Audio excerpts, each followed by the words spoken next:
Controller not working in Epic Games? Follow these quick steps to get back to playing. First, unplug and reconnect your controller or switch to a non-working USB cable. Check Windows devices, open devices and printers and use the game controller's test to verify input.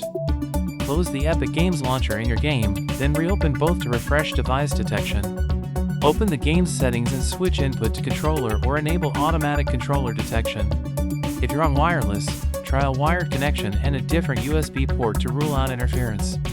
Update controller drivers in Device Manager or run Windows Update to install the latest drivers. Quit mapping tools like DS4 Windows or enable/disable Steam input to prevent input conflicts. Check the game's Epic Store page or manual to confirm it supports controllers and any noted fixes.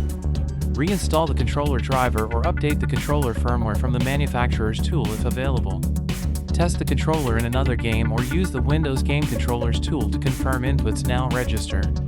Quick checklist: reconnect cable, set input to controller, update drivers, disable mapping tools, restart Epic.